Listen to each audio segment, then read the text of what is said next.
Assalamualaikum warahmatullahi wabarakatuh.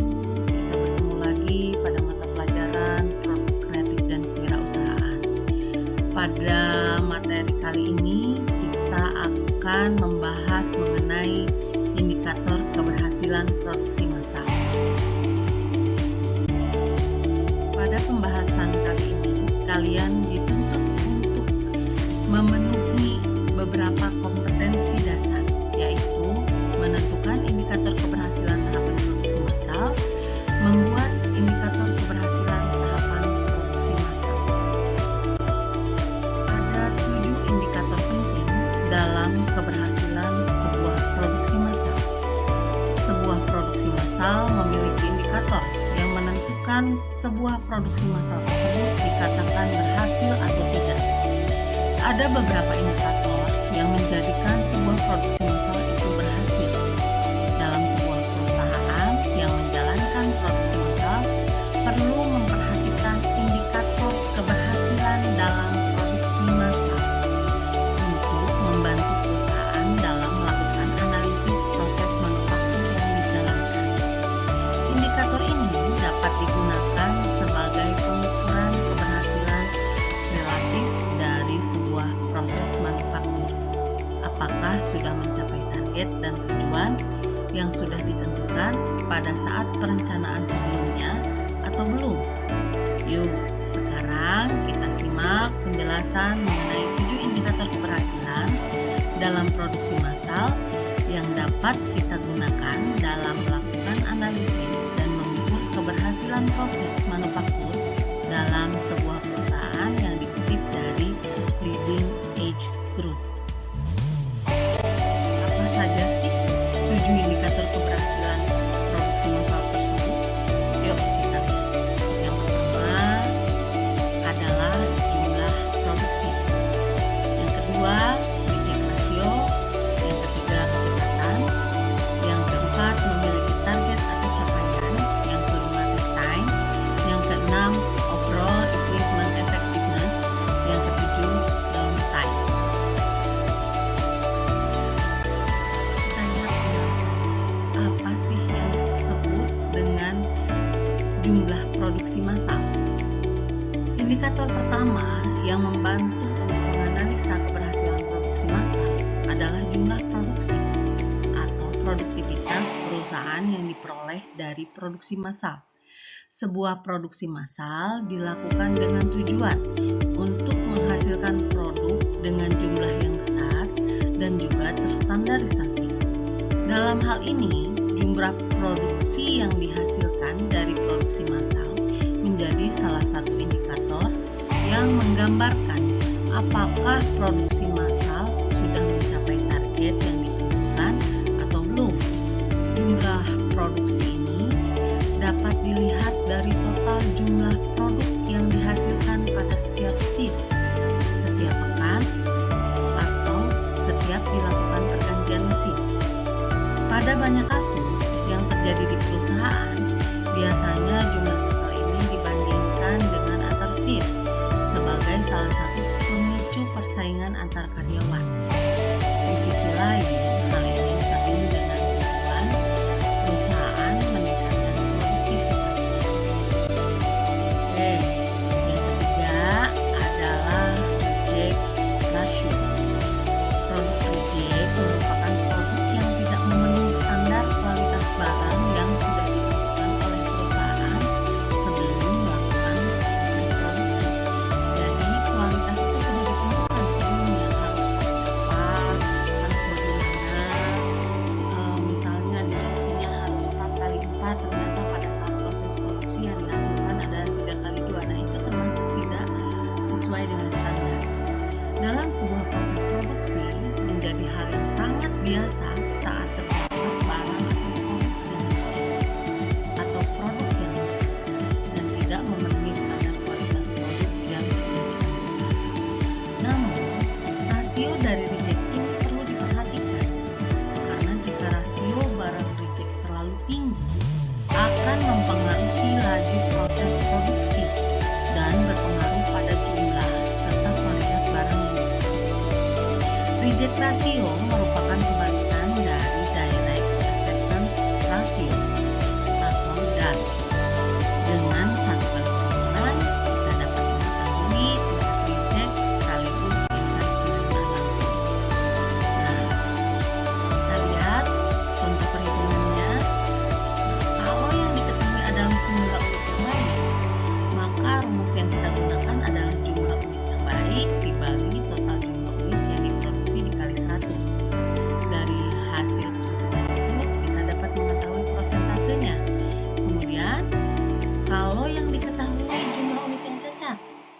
Apakah rumusnya sama? Tentu saja berbeda.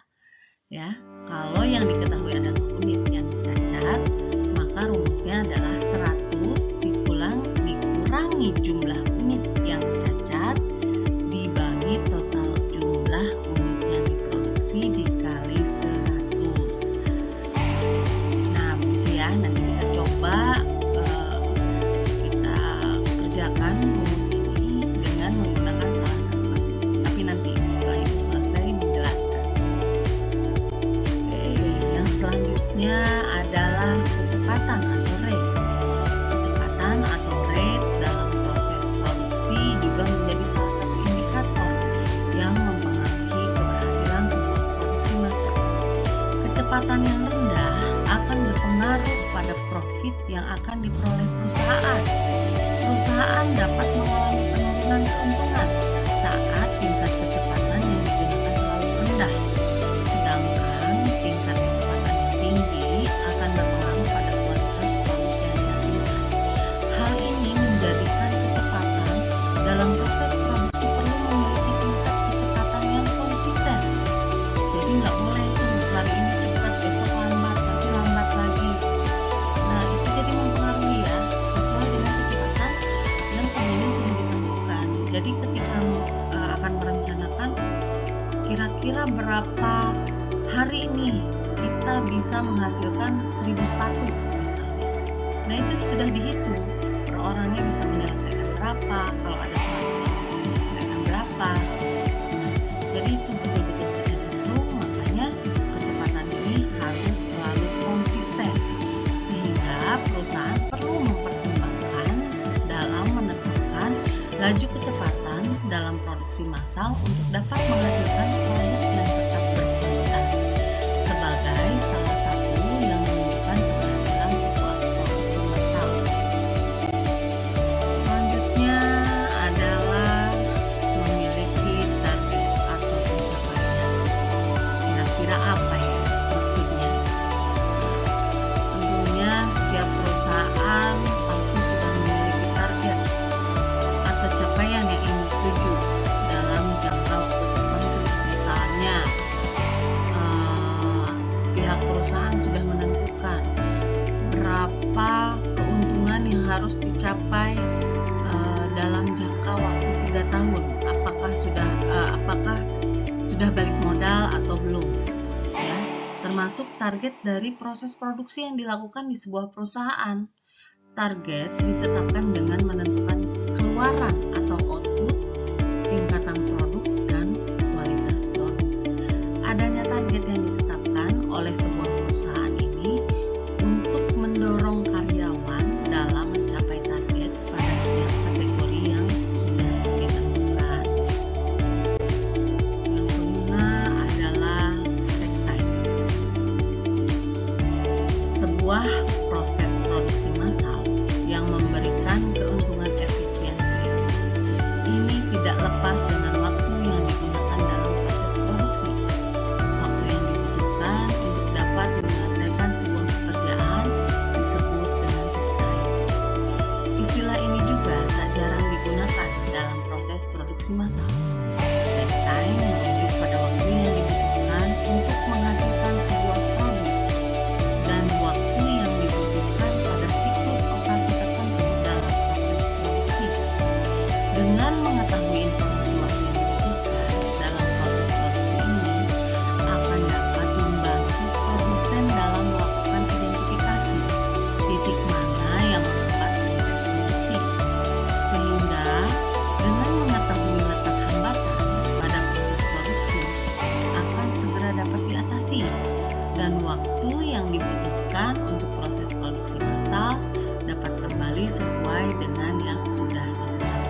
keefektifan peralatan secara keseluruhan.